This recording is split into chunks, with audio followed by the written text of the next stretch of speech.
So hi, ಹೇಗಿದ್ದೀರಾ? ಹುಷಾರಲ್ವಾ? ಬನ್ನಿ ನಾವಿವತ್ತು ಕೆಮಿಕಲ್ ಬಾಂಡಿಂಗ್ ಅಲ್ಲಿ intermolecular hydrogen bonding and intramolecular hydrogen bonding ಅದ್ರ ಬಗ್ಗೆ ಒಂದ್ ಸ್ವಲ್ಪ ಏನ್ ಡಿಫ್ರೆನ್ಸ್ ಅಂತ ನೋಡುವನ. ಓಕೆ, ಸೊ ಹೀಗಿರೋ ಫ್ರೀ ವಿಡಿಯೋಸ್ಗಾಗಿ ಸಬ್ಸ್ಕ್ರೈಬ್ ಮಾಡಿ ನಮ್ಮ ಚಾನೆಲ್ ಅನ್ನ. ಅಂಡ್ ಇಲ್ಲಿ ಡಿಸ್ಕಸ್ ಮಾಡ್ತಿರೋ ಸ್ಲೈಡ್ಸ್ ಗೋಸ್ಕರ ಕೆಳಗೆ ವಾಟ್ಸ್ಆಪ್ ಕಮ್ಯುನಿಟಿ ಲಿಂಕ್ ಕೊಟ್ಟಿದ್ದೇವೆ ಡಿಸ್ಕ್ರಿಪ್ಷನ್ ಅಲ್ಲಿ, ಅದರಲ್ಲಿ ಕ್ಲಿಕ್ ಮಾಡಿ. ಸೊ ಇನ್ಯಾಕೆ ವೇಟಿಂಗ್, ಶುರು ಮಾಡುವನ ಬನ್ನಿ. ಸೊ ಹೈಡ್ರೋಜನ್ ಬಾಂಡಿಂಗ್ ಏನು ನೋಡುವನ, ಅದಾದ ನಂತರ intermolecular hydrogen bonding and intramolecular hydrogen bonding ಎಂದು ನೋಡುವ. ಓಕೆನಾ? ಸೊ ಏನ್ ಕೊಟ್ಟಿದ್ದಾರೆ ಇಲ್ಲಿ? Hydrogen bonding are the interparticle forces that exist in solid or liquid state. Gaseous state ಅಲ್ಲ, just solid or liquid state of substance such as ammonia, water, hydrogen fluoride, ice, etc. Okay, these are the special type of electrostatic force of attraction, dipole-dipole interaction, partially negative and partially positive. ಗೊತ್ತುಂಟಲ್ಲ, existing between the electronegative hydrogen atom and the highly electronegative atoms such as fluorine, oxygen, nitrogen, etc. The hydrogen bond is represented by dotted line. Okay na? Okay, ಏನೆಲ್ಲ conditions ನೋಡುವ. The conditions are required are the hydrogen atom should be bonded to highly electronegative atom. ಇದು ನೆನಪಿರ್ಲಿ, should be bonded to ಏನು, highly electronegative atoms such as fluorine, oxygen or nitrogen. Hydrogen ಏನಾಗಿರ್ಬೇಕು? Hydrogen like ನಮ್ಮ highly electronegative elements ಆದಂತಹ fluorine, oxygen or nitrogen ಜೊತೆ bond ಆಗಿರ್ಬೇಕು. ಓಕೆನಾ? Larger the electronegativity of the other atom, greater is the strength of the hydrogen bond. ಅಂದ್ರೆ ಈಗ ನೋಡಿ, ನಿಮ್ದು ಫ್ಲೋರಿನ್, ಆಕ್ಸಿಜನ್ ಅಂಡ್ ನೈಟ್ರೋಜನ್ ಕೊಟ್ಟಿದ್ದಾರೆ, ಅದರಲ್ಲಿ ಜಾಸ್ತಿ ಎಲೆಕ್ಟ್ರೋನೆಗೆಟಿವ್ ಯಾರ್ದಿರ್ಬೋದು? ಫ್ಲೋರಿಂದು ಅಲ್ವಾ? ಹಾಗಾದ್ರೆ ಅಲ್ಲಿ ಏನಾಗ್ಬೋದು? ಹೈಡ್ರೋಜನ್ ಬಾಂಡ್ ಅಲ್ಲಿ ಸ್ಟ್ರಾಂಗ್ ಆಗ್ಬೋದು. ಇಲ್ಲಿ ಕೊಟ್ಟಿದ್ದಾರೆ ನೋಡಿ, electronegativities of fluorine, oxygen, nitrogen decreases as fluorine ಜಾಸ್ತಿ, oxygen and nitrogen, consequently the strength of the hydrogen bond decreases. ಈ ತರ. ಸೊ ಇಲ್ಲಿ ಹೈಡ್ರೋಜನ್ ಬಾಂಡ್ ಯಾವ್ದ್ರಲ್ಲಿ ಸ್ಟ್ರಾಂಗ್ ಅಂತ ಹೇಳಿದ್ರೆ ಅದು HF ಅಲ್ಲ. ನಿಮಗೆ ಗೊತ್ತಿದೆ ಅಲ್ವಾ, HF ಲೈಕ್ ಇವನ್ ದೋ ಫ್ಲೋರಿನ್ ಇಸ್ ಮೋರ್ ಎಲೆಕ್ಟ್ರೋನೆಗೆಟಿವ್, ನೀವು ಕಲಿತೀರಾ ಏನು, HF is a weak acid. ಯಾಕಂದ್ರೆ ಆ ಬಾಂಡೇ ಬ್ರೇಕ್ ಆಗೋದಿಲ್ಲ ಮಾರೆ, ಅರ್ಥ ಆಯ್ತಾ? ನಿಮ್ಮ HCl ಇದೆ, HI ಇದೆ, HBr ಇದೆ, ಅದೆಲ್ಲ ಆಸಿಡ್. ಓಕೆನಾ? ಬಟ್ ಅದರಲ್ಲಿ ನಾವು ಆಸಿಡ್ ಯಾವ್ದು ನೋಡುದು, ಲೈಕ್ ಅದರಲ್ಲಿ ಯಾವ್ದು ಎಲೆಕ್ಟ್ರೋನೆಗೆಟಿವಿಟಿ ಜಾಸ್ತಿ ಆಗುತ್ತೋ ಅಲ್ಲಿ ಆಸಿಡ್ ಸ್ಟ್ರೆಂತ್ ಸಹ ಜಾಸ್ತಿ ಆಗುತ್ತೆ. ಬಟ್ ಈ ಕೇಸಲ್ಲಿ ಆಗ್ಲಿಕ್ಕಿಲ್ಲ. Even fluorine is the most electronegative element, but ಅಲ್ಲಿ HF ಸ್ಟ್ರಾಂಗ್ ಆಸಿಡ್ ಅಲ್ಲ, ಬಿಕಾಸ್ ಅಲ್ಲಿ ಬಾಂಡೇ ಬ್ರೇಕ್ ಆಗೋದಿಲ್ಲ. ಬಾಂಡ್ ಬ್ರೇಕ್ ಆಗ್ಲಿಲ್ಲದ್ರೆ ನಿಮ್ಗೆ H+ ಅಯಾನ್ಸ್ ಎಲ್ಲಿಂದ ಸಿಗುತ್ತೆ? H+ ಅಯಾನ್ಸ್ ಸಿಕ್ಲಿಲ್ಲದ್ರೆ ಆ ಆಸಿಡ್ ಸ್ಟ್ರಾಂಗ್ ಆಗೋದಿಲ್ಲ. ಓಕೆನಾ? ನೀವು ಕಲಿತೀರಾ, ಜಸ್ಟ್ ಹೇಳಿದ್ದು. So the size of the electronegative atom should be small, and fluorine do exactly small alva, because from hige left to right ಏನಾಗುತ್ತೆ, size decrease ಆಗುತ್ತೆ, top to bottom increase ಆಗುತ್ತೆ. So fluorine being the smallest and most electronegative atom, ಇಲ್ಲಿ HF bond ಏನಾಗುತ್ತೆ, strong ಆಗುತ್ತೆ. ಓಕೆನಾ? ಇದು clear ಅಲ್ವಾ? Okay, first one, the hydrogen fluoride hydrogen atom is bonded to highly electronegative atom which is fluorine. It has been found that in solid state hydrogen fluoride consists of long zigzag chains of HF molecules associated by hydrogen bonds. ಇಲ್ಲಿ ನೋಡಿ,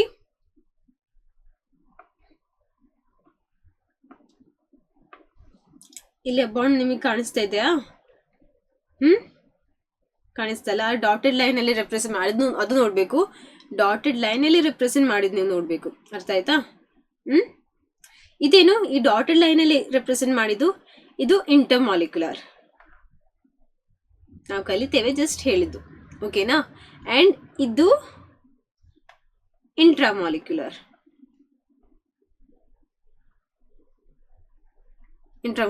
ಆಯ್ತಾ? ನೋಡ್ತೇವೆ just ಹೇಳಿಕೊಟ್ಟದೆ. ಓಕೆನಾ? So hydrogen fluoride electronegativity ನೆನಪಿರ್ಲಿ, fluorine size ಕಮ್ಮಿ and electronegativity ಜಾಸ್ತಿ. So ಈ ಬಾಂಡ್ ಏನಾಗುತ್ತೆ, ಸ್ಟ್ರಾಂಗ್ ಆಗಿರುತ್ತೆ. ನೆಕ್ಸ್ಟ್ ಒನ್ ಏನು, water. In water molecule oxygen atom is bonded with 2 hydrogen atoms ಅಲ್ವಾ? ಈಗ ಇಲ್ಲಿ ನೋಡಿ ನಿಮ್ಗೊಂದು ಕನ್ಫ್ಯೂಸ್ ಆಗ್ಬೋದು, ಅದು ಹೇಗೆ ಟೀಚರ್, ಇಲ್ಲಿ 4 ಬಾಂಡ್ ಇದೆ ಅಲ್ವಾ? ಬಟ್ ನಾನೇನ್ ಹೇಳಿದ್ದು ಡಾಟೆಡ್ ಲೈನ್ಸ್ ನೋಡ್ಲಿಕ್ಕೆ ಅಲ್ವಾ? ಸೊ ಇಲ್ಲಿ ಡಾಟೆಡ್ ಲೈನ್ ನೋಡಿ ಅಂತೆ ಎಷ್ಟು, 2 ಅಲ್ವಾ? 2 ಇರೋದು. So due to the large electronegativity the oxygen atom forms negative centre ಅಲ್ವಾ, ಪಾರ್ಷಿಯಲಿ ನೆಗೆಟಿವ್. ಓಕೆನಾ? whereas each of the hydrogen atom acquires partially positive charge. Obviously ಇಲ್ಲಿ ನೋಡಿ, ಲೈಕ್ ಹೈಡ್ರೋಜನ್ ಇದೆ, ಆಕ್ಸಿಜನ್ ಇದೆ, ಅದು ಸ್ವಲ್ಪ ಎಲೆಕ್ಟ್ರಾನ್ ಈಚೆ ಇಳಿಬಹುದು ಅಲ್ವಾ? ಸೊ ಇಲ್ಲಿ ಎಲೆಕ್ಟ್ರಾನ್ ಇಳಿಯುವಾಗ ಇಲ್ಲಿ ಏನಾಗ್ಬೋದು, ಎಲೆಕ್ಟ್ರಾನ್ ಡೆನ್ಸಿಟಿ ಸ್ವಲ್ಪ ಇಲ್ಲಿ ಜಾಸ್ತಿ ಆಗ್ಬೋದಾ, ಇಲ್ಲಿ ಸ್ವಲ್ಪ ಕಮ್ಮಿ ಆಗ್ಬೋದು. ಎಲೆಕ್ಟ್ರಾನ್ ಡೆನ್ಸಿಟಿ ಜಾಸ್ತಿ ಸ್ವಲ್ಪ ಜಾಸ್ತಿ ಆದ್ರೆ ಇಲ್ಲಿ ನಾವೇನ್ ಮಾಡ್ತೇವೆ ಪಾರ್ಷಿಯಲಿ ನೆಗೆಟಿವ್, ಫುಲ್ಲಿ ನೆಗೆಟಿವ್ ಅಲ್ಲ, ಫುಲ್ಲಿ ಅದು ತೆಗೆಯುವುದಿಲ್ಲ, ಜಸ್ಟ್ ಪಾರ್ಷಿಯಲಿ ಅದ್ರ ಸೈಡ್ಗೆ ಮಾಡೋದು. ಓಕೆನಾ?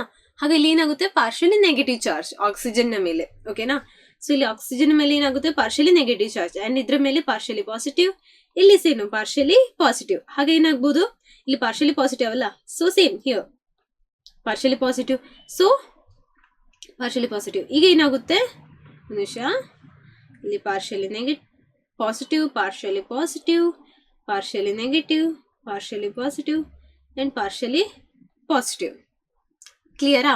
ಈಗ ಏನಾಗ್ಬೋದು ಇಲ್ಲಿ ನೋಡಿ, partially negative and partially positive opposite charges ಅಲ್ವಾ, ಆಪೋಸಿಟ್ ಚಾರ್ಜ್ ಆದ್ರೆ ಅಲ್ಲಿ ಏನಾಗ್ಬೋದು ಫೋರ್ಸ್ ಆಫ್ ಅಟ್ರಾಕ್ಷನ್ ಅಂತೂ ಬರುತ್ತೆ, ಅದೇ ಮಾರಿ ಇಲ್ಲಿ ಆಗೋದು.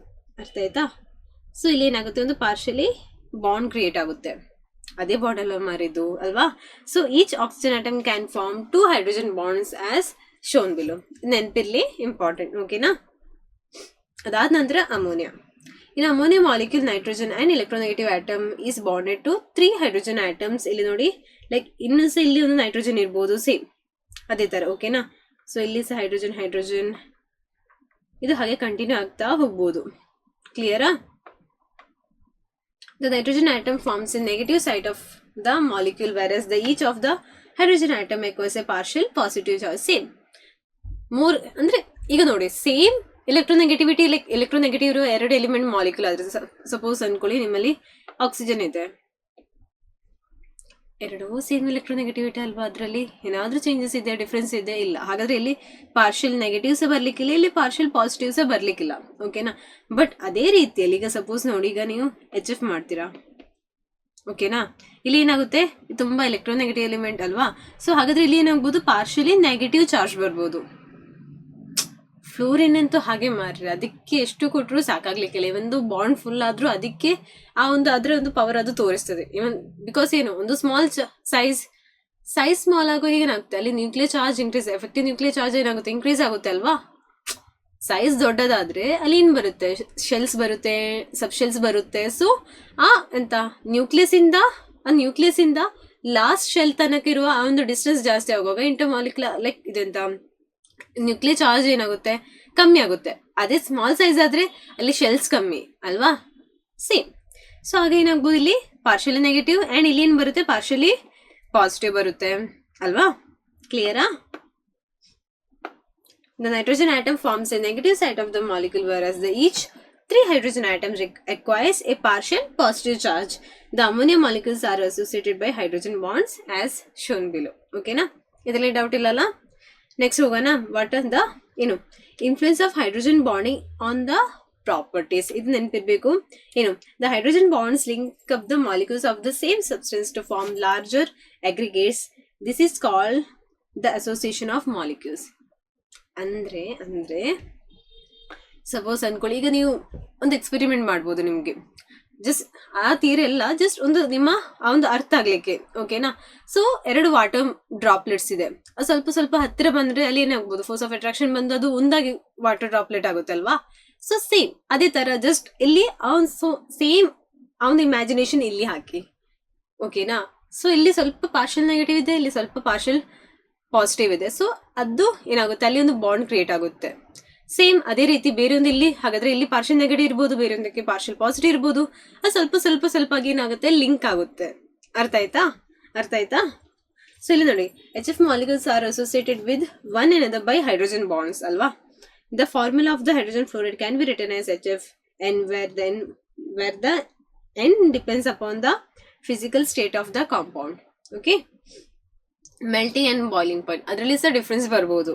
The compounds whose molecules are associated with one another by hydrogen bonds have abnormally high melting and high boiling point. Because ಇಲ್ಲಿ ನೋಡಿ, ನಾವು ಜಸ್ಟ್ ಎಂತ ಬ್ರೇಕ್ ಮಾಡೋದು ಅದರೊಳಗಿರುವ ಮಾಲಿಕ್ಯೂಲ್ಸ್ ಅಂತ ಬ್ರೇಕ್ ಮಾಡಬೇಕು. ಬಟ್ ಇಲ್ಲಿ ಹೈಡ್ರೋಜನ್ ಬಾಂಡಿಂಗ್ಸ್ ಇದೆ ಅಲ್ವಾ, ಅಲ್ಲಿ ಎಲೆಕ್ಟ್ರೋನೆಗೆಟಿವಿಟಿ ಡಿಫ್ರೆನ್ಸ್ ಕಾರಣ ಅಲ್ಲಿ ಹೈಡ್ರೋಜನ್ ಬಾಂಡಿಂಗ್ಸ್ ಕ್ರಿಯೇಟ್ ಆಗಿದೆ. ಸೊ ಹಾಗಾದ್ರೆ ಆ ಬಾಂಡ್ ಕ್ರಿಯೇಟ್ ಮಾಡ್ಬೇಕಾದ್ರೆ ನಮ್ಗೆ ಏನ್ ಮಾಡ್ಬೇಕು, ಹೈ ಎನರ್ಜಿ ಕೊಡ್ಬೇಕು ಅಲ್ವಾ. ಅದಕ್ಕೆ ಇಲ್ಲಿ ಏನಾಗುತ್ತೆ high melting and high boiling point. It is due to the fact that a large amount of energy is needed to overcome the intermolecular hydrogen bonds and to separate the molecules. ಅರ್ಥ ಆಯ್ತಾ? Like suppose ಇಲ್ಲಿ ಅದೇ HF ಇದೆ ಅಲ್ವಾ, ಇಲ್ಲಿ partially negative, ಇಲ್ಲಿ partially positive. ಇನ್ನೊಂದು H F ಇದೆ, ಇಲ್ಲಿ partially positive and partially negative. So ಇಲ್ಲಿ ಏನಾಗ್ಬೋದು, ಇಲ್ಲಿ ಒಂದು ಇವರಿಬ್ರಿಡಲ್ಲಿ ಒಂದು ಬಾಂಡ್ ಇರ್ಬೋದು due to the difference like opposite charges. So ಇದನ್ನು ಬ್ರೇಕ್ ಮಾಡ್ಲಿಕ್ಕೆ ನಿಮ್ಗೊಂದು ಎನರ್ಜಿ ಕೊಡ್ಬೇಡ್ವಾ. ಸೊ ಇಲ್ಲಿ ಏನಾಗುತ್ತೆ, ಇದ್ರದ high boiling point and high melting point ಇರುತ್ತೆ. ನೆನಪಿರ್ಲಿ, important. Okay, the hydrates of first member of each group namely NH3, H2 and HF have abnormally high boiling points. ಓಕೆನಾ, abnormally high boiling points. ಕ್ಲಿಯರಾ?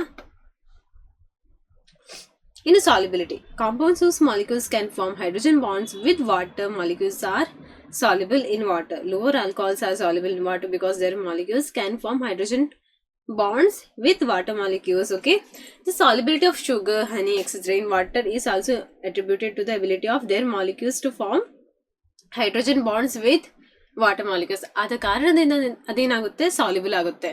ನೆನಪಿರ್ಲಿ. ಓಕೆನಾ? It may be noted that hydrogen bonding also influences the other physical properties of the substance such as viscosity. Hydrogen bonding ಜಾಸ್ತಿ, viscosity ಜಾಸ್ತಿ. Like ಹಾಗೆ ಹೇಳ್ಬೋದು surface tension ನೆನಪಿದೆ, surface tension ನೆನಪಿದೆ ಹಾಗೆ. So ಈ ಹೈಡ್ರೋಜನ್ ಬಾಂಡಿಂಗ್ ಎಲ್ಲದಕ್ಕೂ ಲೈಕ್ ಮಾಲಿಕ್ಯೂಲ್ಸ್ ಅನ್ನು ಒಟ್ಟಿಗೆ ತರಲಿಕ್ಕೆ ನೋಡುತ್ತೆ ಅಲ್ವಾ, ಒಂದೊಂದು ಬಾಂಡ್ ಆಗಿ. ಲೈಕ್ ಈಗ ಸಪೋಸ್ ನೋಡಿ, ಲೈಕ್ ಏನಾದ್ರೂ ಮಳೆ ಬಂದ್ರೆ, ಲೈಕ್ ಇದಾದ್ರೆ, ಫ್ಲಡ್ ಆದ್ರೆ ಎಲ್ಲ ಒಂದು ಬೇರೆ ಬೇರೆ ಫ್ಯಾಮಿಲೀಸ್ ಎಲ್ಲ ಒಟ್ಟಿಗೆ ಬರುದಿಲ್ವಾ. ಏನಾದ್ರೂ ಒಂದು ಅಂದ್ರೆ ನಿಮ್ಮ ಪೂರಾ ಲೈಕ್ ಊರೇ ಒಟ್ಟಿಗೆ ಬರುತ್ತೆ ಅಲ್ವಾ. ಇದೊಂದು ಬೇರೆ ಫ್ಯಾಮಿಲಿ, ಇದೊಂದು ಬೇರೆ ಫ್ಯಾಮಿಲಿ, ಬಟ್ ಆ ಒಂದು ಬಾಂಡ್ ಇರುತ್ತೆ. ಅರ್ಥ ಆಯ್ತಾ? ಆ ಒಂದು ಬಾಂಡ್ ಇದ್ರೆ ಆ ಒಂದು ಎಲ್ಲರ ಜೊತೆ ಏನಾಗ್ಬೋದು, ಒಳ್ಳೊಂದು ಬಾಂಡ್ ಇರ್ಬೋದು ಅಲ್ವಾ. ಸೊ ಅದನ್ನು ಬ್ರೇಕ್ ಮಾಡ್ಲಿಕ್ಕೆ ಕಷ್ಟ ಆಗ್ಲಿಕ್ಕಿಲ್ವಾ. ಸೊ ಹಾಗೆ ಥಿಂಕ್ ಮಾಡಿ. ಓಕೆನಾ? ಒಂದೊಂದು ಮಾಲಿಕ್ಯೂಲ್ಸ್, ಒಂದೊಂದು ಫ್ಯಾಮಿಲೀಸ್, ಬಟ್ ಅದ್ರೊಳಗೆ ಏನಿದೆ, ಒಂದು ಒಳ್ಳೆ ಬಾಂಡ್ ಇದೆ. ಸೊ ಒಂದು ಊರೇ ಕ್ರಿಯೇಟ್ ಆಗುತ್ತೆ ಅಲ್ವಾ. ಒಂದು ಊರು ಕ್ರಿಯೇಟ್ ಆಗುವಾಗ ಅಲ್ಲಿ ಎಲ್ಲರ ಜೊತೆ ಒಂದು ಒಳ್ಳೊಳ್ಳೆ ಬಾಂಡ್ ಇದ್ರೆ, ಬೇರೆ ಯಾರಾದ್ರೂ ಬಂದ್ರೆ ಅಲ್ಲಿ ಆ ಬಾಂಡ್ ಅನ್ನು ಬ್ರೇಕ್ ಮಾಡ್ಲಿಕ್ಕೆ ತುಂಬಾ ಕಷ್ಟ ಇಲ್ವಾ. ಸೇಮ್ ಅದೇ ತರ. ಓಕೆನಾ? ಅಂಡ್ ಬನ್ನಿ ಇವತ್ತಿಂದ ಇಂಪಾರ್ಟೆಂಟ್ ಆದ ಟಾಪಿಕ್ ಏನು, ಅದೇ ಟೈಪ್ಸ್ ಆಫ್ ಹೈಡ್ರೋಜನ್ ಬಾಂಡ್ಸ್. ಒಂದಿದೆ ಏನು, hydrogen bonds can be classified into 2 categories ಅಲ್ವಾ. ಒಂದು intermolecular hydrogen bond and intramolecular hydrogen bond ಅಲ್ವಾ. ಸೊ ಫಸ್ಟ್ ನೋಡುವ ಏನು, intermolecular hydrogen bond. These are the special type of electrostatic forces of attraction, dipole interaction existing between the hydrogen atom and highly electronegative atoms such as fluorine, oxygen or nitrogen of two different molecules of the same or different substances. ಅದೇ ನಾನು ಹೇಳಿದೆ, ಈಗ 2 family ಇದೆ, ಅದರೊಳಗೆ ಒಂದು bond ಇದೆ. 2 different molecules ಆಗಿರ್ಬೋದು, ಅಥವಾ 2 ಸೇಮ್ ಮಾಲಿಕ್ಯೂಲ್ಸ್, ಬಟ್ ಇದು ಡಿಫ್ರೆಂಟ್ ಆಯ್ತಾ. ಇಲ್ಲೊಂದು ಮಾಲಿಕ್ಯೂಲ್ ಇದೆ, ಇಲ್ಲೊಂದು ಮಾಲಿಕ್ಯೂಲ್ ಇದೆ. ಓಕೆನಾ? ಸೊ ಇದ್ರೊಳಗೆ ಬಾಂಡ್ ಇದ್ರೆ ಅದೇನು, ಇಂಟರ್ ಮಾಲಿಕ್ಯುಲರ್ ಬಾಂಡ್. ಇಲ್ಲಿ ಒಂದು ಬಾಂಡ್ ಕ್ರಿಯೇಟ್ ಆಗ್ತಿದೆ, ಹೀಗೆ ಥಿಂಕ್ ಮಾಡಿ. ಇದನ್ನು ಆ ಡಾಟೆಡ್ ಲೈನ್ ಆಗಿ ಥಿಂಕ್ ಮಾಡಿ. ಓಕೆನಾ? ಸೊ ಇಲ್ಲಿ ಒಂದು ಮಾಲಿಕ್ಯೂಲ್ 2 H2 ತೆಗಿಬಹುದು, ಯಾವ್ದಾದ್ರೂ ತೆಗಿಬಹುದು. ಓಕೆನಾ? ಇಲ್ಲಿ 2 H2 ಇದನ್ನು ತೆಕೊಳ್ಳಿ. ಓಕೆನಾ? ಸೊ ಇದ್ರ ಒಳಗಿರುವ ಬಾಂಡ್, ಇಲ್ಲಿ ಪಾರ್ಷಿಯಲ್ ನೆಗೆಟಿವ್ ಬಂತು, ಇಲ್ಲಿ ಪಾರ್ಷಿಯಲ್ ಪಾಸಿಟಿವ್ ಬಂತು. ಸೊ ಇದ್ರ ಒಳಗಿರೋ ಬಾಂಡ್ ನಾವೇನು ಹೇಳ್ತೀವಿ, ಇಂಟರ್ಮಾಲಿಕ್ಯುಲರ್. 2 ಬೇರೆ ಬೇರೆ ಮಾಲಿಕ್ಯೂಲ್, ಬಟ್ ಆ ಮಾಲಿಕ್ಯೂಲ್ ಸೇಮ್ ಆಗಿರ್ಬೋದು, ಡಿಫ್ರೆಂಟ್ ಆಗಿರ್ಬೋದು, ಬಟ್ 2 ಬೇರೆ ಬೇರೆ ಆಯ್ತಾ. ಸೊ ಇದೆ ಲೈಕ್ ನಿಮ್ಮ ವಾಟರ್ ಡ್ರಾಪ್ಲೆಟ್ ಇದೆ ಅಲ್ವಾ, ಇಲ್ಲೊಂದು ವಾಟರ್ ಡ್ರಾಪ್ಲೆಟ್, ಇಲ್ಲೊಂದು, ಇದ್ರೊಳಗೆ ಸ್ವಲ್ಪ ಬಾಂಡ್ ಕ್ರಿಯೇಟ್ ಆಗುತ್ತೆ. ಸೊ ಕಂಬೈನ್ ಆಗುತ್ತೆ. ಇಲ್ಲಿ ಕಂಬೈನ್ ಆಗೋದಿಲ್ಲ, ಜಸ್ಟ್ ನಾನು ಹೇಳಿದ್ದು. ಓಕೆನಾ? ಅರ್ಥ ಆಯ್ತಾ? ಕ್ಲಿಯರ್ ಅಲ್ವಾ? ಸೊ ಇಲ್ಲಿ ನೋಡಿ,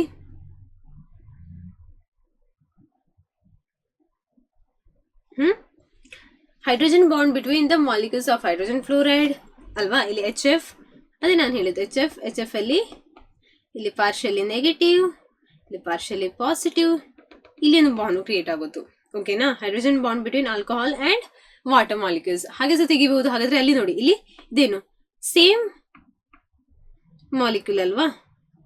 ಅಂಡ್ ಇದ್ರೊಳಗೆ hydrogen bond between alcohol and water molecules ಅಲ್ಲಿ ನೋಡಿದ್ರೆ ಏನು, ಡಿಫ್ರೆಂಟ್ ಏನು ಮಾಲಿಕ್ಯೂಲ್ಸ್ ಅಲ್ವಾ. ಡಿಫ್ರೆಂಟ್ ಮಾಲಿಕ್ಯೂಲ್ಸ್, ಬಟ್ ಅಲ್ಲಿ ಏನಿದೆ, ಬಾಂಡ್ ಇದೆ. ಓಕೆನಾ? ಸೇಮ್ ಬಾಂಡ್ ಅಲ್ಲಿ ಇರ್ಬೋದು. ಸೊ ಹಾಗಾದ್ರೆ ಅದೇನಾಗ್ಬೋದು, ಅದು ಸಹ ಇಂಟರ್ಮಾಲಿಕ್ಯುಲರ್. 2 ಮಾಲಿಕ್ಯೂಲ್ ಒಳಗಿರುವ ಬಾಂಡ್, 2 ಮಾಲಿಕ್ಯೂಲ್ನ ಒಳಗಿರೋ ಬಾಂಡ್, ಆ ಮಾಲಿಕ್ಯೂಲ್ ಸೇಮ್ ಆಗಿರ್ಬೋದು, ಡಿಫ್ರೆಂಟ್ ಆಗಿರ್ಬೋದು. ಇಂಟರ್ಮಾಲಿಕ್ಯುಲರ್. ಇಂಟ್ರಾಮಾಲಿಕ್ಯುಲರ್ ಅದೇನು ನೋಡುವನ. ಇಂಟ್ರಾಮಾಲಿಕ್ಯುಲರ್ ಅಂದ್ರೆ ಇಂಟ್ರಾವೀನಸ್, ಇಂಟ್ರಾ ಅಂದ್ರೆ ಒಳಗೆ, ಒಳಗೊಳಗೆ. ಲೈಕ್ ಈ ಒಂದು ಫ್ಯಾಮಿಲಿಯಲ್ಲಿ ಈಗ ನೋಡಿ, ಲೈಕ್ ಅಮ್ಮ ಅಪ್ಪ ಒಂದು ಮಗ ಇದ್ದಾನೆ, ಆ ಅಮ್ಮ ಮತ್ತು ಮಗನ ಬಾಂಡಿಂಗ್ ಅರ್ಥ ಆಯ್ತಾ? ಆ ಅಮ್ಮ ಮತ್ತು ಮಗನ ಬಾಂಡಿಂಗ್ ಏನಾಗ್ಬೋದು ಅಲ್ಲಿ ಇಂಟ್ರಾಮಾಲಿಕ್ಯುಲರ್ ಆಗ್ಬೋದು. ಅಮ್ಮ ಮತ್ತು ಮಗನ ಬಾಂಡಿಂಗ್, ಇಲ್ಲದ್ರೆ ಅಪ್ಪ ಮತ್ತು ಮಗನ ಬಾಂಡಿಂಗ್ ಅದೇನಾಗ್ಬೋದು ಇಂಟ್ರಾಮಾಲಿಕ್ಯುಲರ್. ಓಕೆನಾ? ಕ್ಲಿಯರಾ? ಈಗ ಇಲ್ಲಿ ಒಂದು ಮಗ ಇದ್ದಾನೆ, ಇಲ್ಲಿ ಒಂದು ಮಗಳಿದ್ದಾಳೆ. ಮಗನೇ ಇರ್ಲಿ, ಮಗಳು ಬೇಡ, ಮಗನೇ ಇರ್ಲಿ. ಈಗ ಇವರ ಜೊತೆಲಿರುವ ಬಾಂಡಿಂಗ್ ಯಾವುದು? ಇಂಟರ್ಮಾಲಿಕ್ಯುಲರ್. ಅರ್ಥ ಆಯ್ತಾ? ಕಸಿನ್ಸ್ ನ ಒಳಗಿರುವ ಬಾಂಡಿಂಗ್ ಯಾವುದು? ಇಂಟರ್ಮಾಲಿಕ್ಯುಲರ್. ಓಕೆನಾ? ಸೇಮ್ ಫ್ಯಾಮಿಲಿ ಆಗಿರ್ಬೋದು, ಲೈಕ್ ದೊಡ್ಡಪ್ಪನ ಮಗ ಅಲ್ಲದ್ರೆ ಚಿಕ್ಕಪ್ಪನ ಮಗ, ಇವಂದು ಚಿಕ್ಕಪ್ಪನ ಮತ್ತೆ ಎಂತ ದೊಡ್ಡಪ್ಪನ ಅಮ್ಮ ಅವರು ಸೇಮ್ ಅಲ್ವಾ? ಸೊ ಹಾಗೆ ಥಿಂಕ್ ಮಾಡಿ. ಓಕೆ, ಅಷ್ಟು ಕಾಂಪ್ಲಿಕೇಟ್ ಮಾಡಬೇಡಿ. ಜಸ್ಟ್ HF ನ ಆ ಒಂದು ಇದು ನೋಡಿ, ಇಲ್ಲದ್ರೆ ವಾಟರ್ ಅಂಡ್ ಆಲ್ಕೋಹಾಲ್ ನ ಇದು ನೋಡಿ. ಓಕೆನಾ? ಆ ಒಂದು ಎಕ್ಸಾಂಪಲ್ಸ್ ನೆನಪಿರ್ಲಿ. ನೀವು ಎಕ್ಸಾಂಪಲ್ಸ್ ಕಲ್ತ್ಕೊಂಡ್ರೆ ನಿಮ್ಗೆ ಕನ್ಫ್ಯೂಸ್ ಆಗ್ಲಿಕ್ಕಿಲ್ಲ. ಜಸ್ಟ್ ಅದು ಸಹ ಅರ್ಥ ಆಗ್ತಿಲ್ಲ ಅಂದ್ರೆ ಸ್ವಲ್ಪ ಕನೆಕ್ಟ್ ಮಾಡಿ ನೋಡಿ, ನಿಮ್ದೇ ಆದ ಎಕ್ಸಾಂಪಲ್ಸ್ ಆಗಿ ನೀವು ಕನೆಕ್ಟ್ ಮಾಡಿ ನೋಡಿ. ಓಕೆನಾ? ಸೊ ಇಂಟ್ರಾಮಾಲಿಕ್ಯುಲರ್ ಅಂದ್ರೆ ಅದೇ ನಾನು ಹೇಳಿದ್ದು, ಅಪ್ಪ ಮತ್ತು ಮಗನ ಬಾಂಡಿಂಗ್. ಇದು ಒಂದೇ ಮಾಲಿಕ್ಯುಲ್ ಅಲ್ವಾ, ಒಂದೇ ಫ್ಯಾಮಿಲಿ. ಸೊ ಇವರ ಒಳಗೊಳಗಿರೋ ಬಾಂಡಿಂಗ್ ಅರ್ಥ ಆಯ್ತಾ? ನಿಮ್ಮ ಒಳಗೊಳಗಿರೋ ಬಾಂಡಿಂಗ್ ಏನು? Intramolecular hydrogen bond. Intramolecular hydrogen bond is formed between the hydrogen atom and highly electronegative atom present in different bonds within the same molecule. Different molecule ಅಲ್ಲ, within the same molecule. ಅರ್ಥ ಆಯ್ತಾ? Intramolecular hydrogen bond results in the cyclization of the molecules and prevents their association. Consequently, the effect of intermolecular hydrogen bond on the physical property is negligible. Okay, ಇಲ್ಲಿ ಓ ನೈಟ್ರೋಫಿನಾಲ್ ನಾವು ಕೊಟ್ಟಿದ್ದೇವೆ ಅಲ್ವಾ? So ಇಲ್ಲಿ bond ನೋಡಿ, ಇಲ್ಲಿ ಹೇಗೆ ಬರುತ್ತೆ ಇದ್ರೊಳಗೆ. ಅಂಡ್ ಇಲ್ಲಿ ಸ್ವಲ್ಪ ಚೇಂಜಸ್ ಇದೆ ಆಯ್ತಾ? ನಾನು ಇಲ್ಲಿ ಡ್ರಾ ಮಾಡ್ತೀನಿ ಅಲ್ವಾ?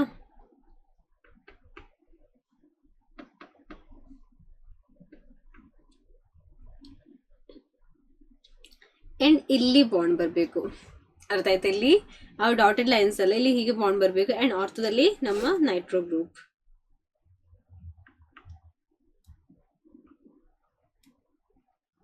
ಓಕೆ, ಈಗ ಇದ್ರಲ್ಲಿ ಇಲ್ಲಿ ಹೇಗೆ ಬರ್ಬೋದು ಬಾಂಡಿಂಗ್? ಹೀಗೆ ಬರಬೇಕು. ಆಯ್ತಾ? ಕ್ಲಿಯರ್ ಆಯ್ತಲ್ಲ? So O nitrophenol, ortho nitrophenol and ortho benzoic acid ಅಲ್ಲಿ ಇಲ್ಲಿ ಅದ್ರ ಒಳಗೇನೆ ಏನಾಗುತ್ತೆ? ಹೈಡ್ರೋಜನ್ ಅಂಡ್ ಎಲೆಕ್ಟ್ರೋನೆಗೆಟಿವ್ ಆಟಮ್ಸ್ ಅಲ್ಲಿ, ಲೈಕ್ ಇಲ್ಲಿ ಏನಿದೆ ಆಕ್ಸಿಜನ್ ಇದೆ. ಸೊ ಅದ್ರ ಒಳಗೆ ಆ ಮಾಲಿಕ್ಯೂಲ್ ನ ಒಳಗೇನೆ ಇಂಟ್ರಾ ವೀನಸ್ಲಿ ಹಾಗೆ ನೀವು ಕೇಳಿದೀವಿ ಅಲ್ವಾ? ಸೊ ಇಂಟ್ರಾ ಒಳಗೇನೆ ಆ ಮಾಲಿಕ್ಯೂಲ್ ನ ಒಳಗೇನೆ ಆಕ್ಸಿಜನ್ ಅಂಡ್ ಹೈಡ್ರೋಜನ್, ಒಂದು ಹೈಡ್ರೋಜನ್ ಅಂಡ್ ಒಂದು ಎಲೆಕ್ಟ್ರೋನೆಗೆಟಿವ್ ಆಟಮ್ ಆದಂತ ಇಲ್ಲಿ ಆಕ್ಸಿಜನ್ ಒಳಗೆ ಏನಾಗುತ್ತೆ? ಬಾಂಡ್ ಕ್ರಿಯೇಟ್ ಆಗುತ್ತೆ. Because partial negative partial positive ಅದೇ. ಸೊ ಇದರ್ಥ ಆಯ್ತಲ್ಲ? So intramolecular hydrogen bonding and intermolecular hydrogen bonding ಇನ್ನು ಟಾಪಿಕ್ ಬಂದ್ರೆ ನಿಮಗೆ ಕ್ಲಿಯರ್ ಆಗ್ಬೋದಲ್ವಾ? ಡೌಟ್ ಇರ್ಲಿಕ್ಕಿಲ್ಲಲ್ಲ. ಸೊ ಹೀಗಿರೋ ಫ್ರೀ ವಿಡಿಯೋಸ್ಗಾಗಿ ಸಬ್ಸ್ಕ್ರೈಬ್ ಮಾಡಿ ನಮ್ಮ ಚಾನಲ್ ಅನ್ನ. ಸೊ ಇವತ್ತಿಗೆ ಇಷ್ಟೇ, ಬಾಯ್.